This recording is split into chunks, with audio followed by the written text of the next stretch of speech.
Good morning everybody. कैसे हैं आप लोग? मज़े में? चलिए स्टार्ट करते हैं आज का क्लास। पिछले क्लास में आप लोगों को विशेषण के बारे में बताए थे। आज की क्लास में आप लोगों को जो बताए थे हिंदी बुक्स होते हैं, ये वाले दिगंत फालतू, इसके दो भाग होते हैं, एक गद्य और दूसरा पद्य। तो ये जो कविता है ये पद्य भाग का है, जिसका नाम है कड़वक। तो कड़वक जैसे कि एग्जाम में पूछे जाते हैं, इस तरह के क्वेश्चन क्या क्या क्वेश्चन आते हैं। तो चलिए आज हम लोग पढ़ने वाले हैं कड़वक कविता। तो चलिए स्टार्ट करते हैं आज की क्लास। कड़वक के कवि कौन है? मलिक मोहम्मद जायसी। कड़वक के कवि कौन है? मलिक मोहम्मद जायसी इनके कवि है। इनका जन्म जो हुआ था 1492 ईस्वी 1492 के उत्तरार्ध में हुआ था। सती उत्तरार्ध हुआ था 1492 ईस्वी अनुमानित है, और ये 15वीं सदी में है। 15वीं सदी है। 15वीं सदी है। तो अनुमानित है। निवास स्थान जो है वो जायस अमेठी उत्तर प्रदेश में है, और इनकी मृत्यु जो है 1548 ईस्वी अनुमानित है। इनके पिताजी का नाम मलिक शेख नमरेज यानी मलिक राजे अशरफ भी थे। इनका दूसरा नाम जायस में रहने के कारण इनका नाम क्या हो गया था? जायसी हो गया था। जायसी नाम से विख्यात हुए क्योंकि ये जायस में रहते थे। अब मलिक जो इसका नाम पड़ा, मलिक का क्या अर्थ होता है? मलिक ईरान के जमींदारों को भी मलिक कहते हैं, और मिस्र के प्रधानमंत्री को भी क्या कहते हैं? मलिक कहते हैं। आप लोगों को समझ में आ रही है? चलिए, वृत्ति जो थी इनके प्रारंभ में सबसे पहले, अच्छा एक बात, इनके माता पिता बचपन में ही छोड़ के चले गए हैं, और ये बचपन से ही अनाथ रहे, इसलिए इसको आर्थिक संकट, सारे संकट से इसको जूझना पड़ा। सारे संकट को इन्होंने झेले भी। तो सबसे पहले इन्होंने किसानी कार्य किए, किसान रहे, और शेष जीवन फकीर साधु संत के साथ रहे, साधु संत बने रहे। जब बात आती है साधु संत बने रहे हैं तो इन्होंने रचनाएं भी की। तो चलिए आगे पढ़ते हैं। उच्च कोटि के सरल और उदार सूफी महात्मा थे। ये क्या थे? मन से भी शांत और उच्च कोटि के सरल उदार सूफी महात्मा थे, और ये हिंदी साहित्य के भक्ति काल के निर्गुण प्रेमी श्रेणी धारा के अवधी भाषा के लिखे जाने वाले कवि थे। किस भाषा के लिखे जाने वाले? अवधी भाषा में ये लिखते थे, और निर्गुण प्रेमा श्रेणी धारा के, निर्गुण प्रेमा श्रेणी धारा के भक्ति काल में क्या होती है? भक्ति की बात की जाती है, यानी भगवान पे विश्वास की बातें की जाती है। तो उन्हीं काल के ये प्रेमा श्रेणी, निर्गुण प्रेमा श्रेणी अवधी भाषा के कवि थे। सूफी का क्या अर्थ होता है? सूफी का अर्थ होता है उदार विचारों वाले मुसलमानों का एक रहस्यवादी संप्रदाय, जिसमें तपस्या और प्रेम क्या हो? जिसमें तपस्या और प्रेम से ईश्वर की प्राप्ति का माध्यम माना जाता है। जैसे कि बता ही दिए कि भक्ति काल में भगवान के ज्यादातर विश्वास रखा जाता है। और इनका व्यक्तित्व जो था, व्यक्तित्व चेचक हो जाने के कारण रूपहीन, यानी इसका रंग जो था वो काला हो गया था। बाईं आंख और कान दोनों से ये क्या थे? वंचित थे। बाईं आंख से दिखाई नहीं पड़ती थी, और बाईं कान से भी सुनाई नहीं पड़ती थी। इस तरह से लेखक के पास एक बड़ी संकट भी थी, जो कि ईश्वर की देन थी। इनके गुरु जो थे वो शेख मोहिउद्दीन और सैयद अशरफ। कौन कौन इनके दो गुरु थे? शेख मोहिउद्दीन और सैयद अशरफ इनके गुरु थे। इनकी रचनाएं जो है वो है पद्मावत, अखरावट, आखिरी कलाम, चित्ररेखा, कहरनामा, और कहरनामा को लहरी वायसी भी कहते हैं। और नेक्स्ट है मसला या मसलानामा, इस तरह के ये सब जो रचनाएं हैं, ये सारी रचनाएं प्रमुख रचनाएं हैं। प्रमुख रचनाएं, इनके अलावा भी कुछ रचनाएं हैं लेकिन वो प्रमुख नहीं है। ये सारी रचनाएं इनके प्रमुख रचनाएं हैं। अब पद्मावत की भी बात आती है तो ये कड़वक भी जो है पद्मावत के ही कुछ कुछ भाग से काट के लिया गया है। पद्मावत यानी पद्मावत में क्या होती है कि इसमें चित्तौड़ के राजा रत्नसेन और पद्मावत की कहानी कही गई है। पद्मावत जो थी, पद्मावती देखने में बहुत सुंदर थी, इस कारण से उस दोनों के प्रेम का उजागर पद्मावत की कविता में की गई है। ये कड़वक भी प्रेम के उजागर की कविता है। और मसलानामा, भाषा, भाषा जो थे भाव पक्ष अधिक समृद्ध और कला पक्ष क्या थे, बहुत अधिक श्रेष्ठ थे। तो कला पक्ष में क्या क्या आते हैं, भाषा आते हैं, छंद आते हैं, अलंकार आते हैं, ये सब चीज़ क्या आते हैं, कला पक्ष में आते हैं। ये प्रेम के पीर के कवि थे। किसके? प्रेम के पीर के कवि थे। कौन कवि? प्रेम के पीर की, प्रेम की कथा को उजागर करने वाले ये कवि थे। कोई प्रॉब्लम यहाँ तक में आप लोगों को?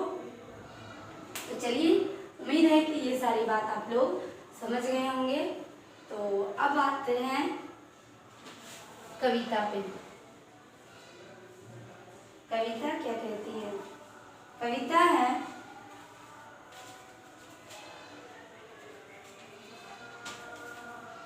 एक नैन कवि मोहम्मद गुनी कविता में कहते हैं, एक आंख के होते हुए भी कवि मोहम्मद क्या है?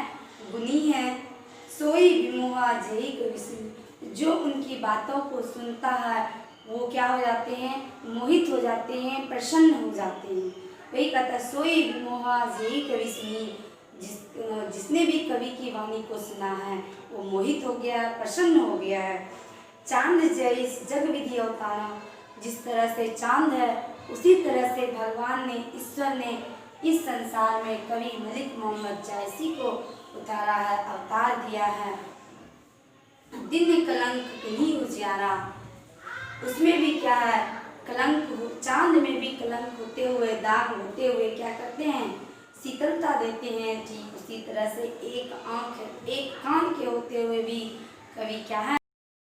अधिक गुणी है। जब सुझा एक नैना, भले ही कवि मलिक मोहम्मद जायसी ने एक आंखों से पूरी जग को देखा है, पूरी दुनिया को देखा हो, हुआ सुख असनक्तनामा, जिस तरह से पूरी संसार में, दुनिया में, आसमान में इतने तारे में से सिर्फ एक ही तारा है जो कि सबसे चमकीला, उसका नाम क्या है?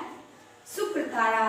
ठीक उसी तरह से पूरी दुनिया में कवि ही है मलिक मोहम्मद जायसी, जो कि शुक्र तारा की भांति चमक रहे हैं। जौ लही अबही डाव न होई, कहता है जौ लही अबही डाव न होई, तो लही सुगंध सोई। जब तक आम के पेड़ में मंजर नहीं आते हैं तब तक उसमें सुगंध नहीं आती।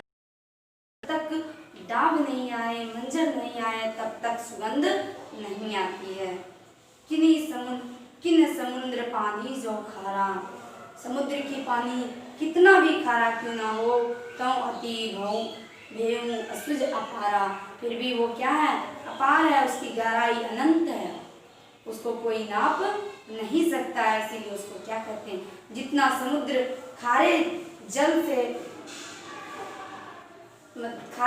से क्या है? गुनी नहीं है, उतना क्या है? वो गहराई से गुनी है।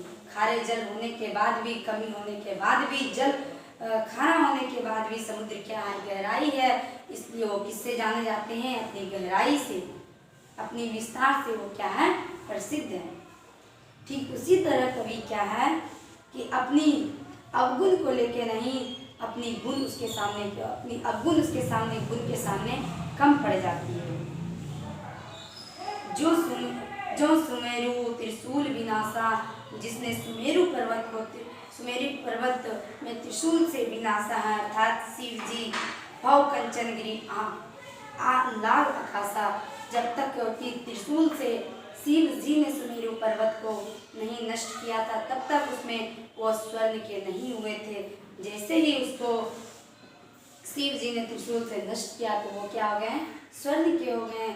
और इसी में एक है, अर्थात जब तक सोना को पीट करके उसको पीटा नहीं जाता, गलाया नहीं जाता है, तब तक उसमें चमक नहीं आती है।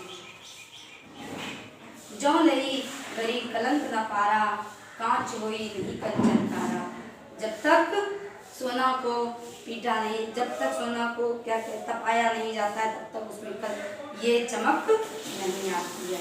एक नैन जस दर्पण होते हूँ निर्मल भाव, एक आँख के कभी होते हुए दर्पण के समय, दर्पण के जैसा निर्मल और उच्च स्वभाव की।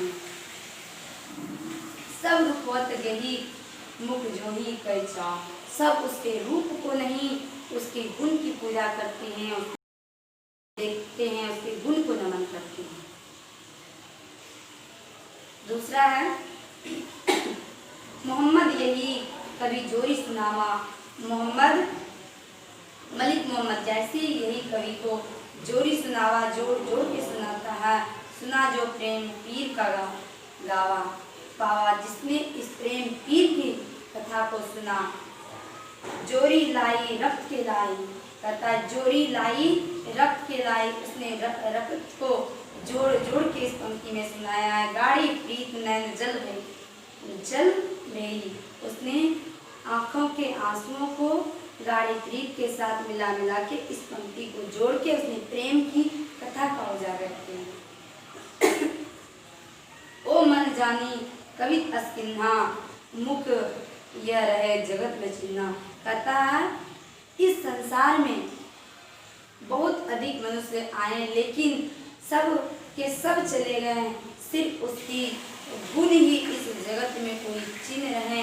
इसलिए गुण को हमेशा क्या करना चाहिए, बना के रखना चाहिए। मुख यह रहे जगत में चिन्ह, ये वाणी ही, ये आपका गुण ही इस जगत में चिन्ह के रूप में रहता है, बाकी सब चीज तो चला जाता है। कहाँ सो रत्न सेन अस राजा, कहाँ रहे रत्न सेन राजा, जो कि कहते कहाँ रहे वो सब। कहाँ सुबह असी बुद्धि उपजारा, कहाँ रहे सुबह जिसने बुद्धि को उपजारा था। कहाँ अलाउद्दीन सुल्तान, कहाँ है अलाउद्दीन सुल्तान, कहाँ कह राघव राघव जय किन्हू बखान, कहाँ है ये सारा, कहाँ राघव है, कहाँ स्वरूप पद्मावती रानी, पद्मावती रानी भी स्वरूप जो कि बहुत ही सुंदर थी पद्मावती रानी, वो भी इस दुनिया में नहीं है। कोई न रहा बस जग रही कहानी, रहा इस दुनिया में कोई नहीं, बस उसकी कहानी ही सिर्फ क्या है, जग में रह गई। तो इसी तरह करते हैं धन सो पुरुष जस कीर्ति जासो। धन धनी व्यक्ति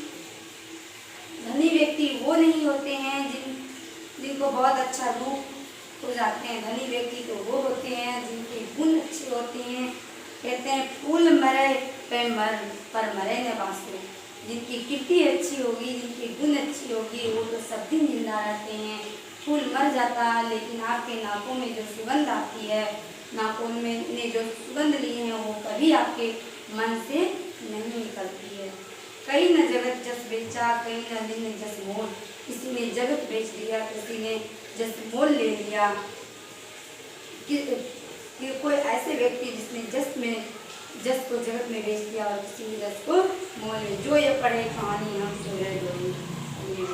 जो इस कहानी को पढ़ेगा सबसे पहले मेरा नाम तो एक बार जरूर लेगा। इस कहानी में, इस कथा में कवि ने अपने प्रेम की और रत्नसेन के प्रेम की उजागर की है, जो लिखा हुआ क्या उनके पद्मावत से ली गई है। उम्मीद है कि आप लोग इसको अच्छी तरह से समझ गए होंगे। Thank you.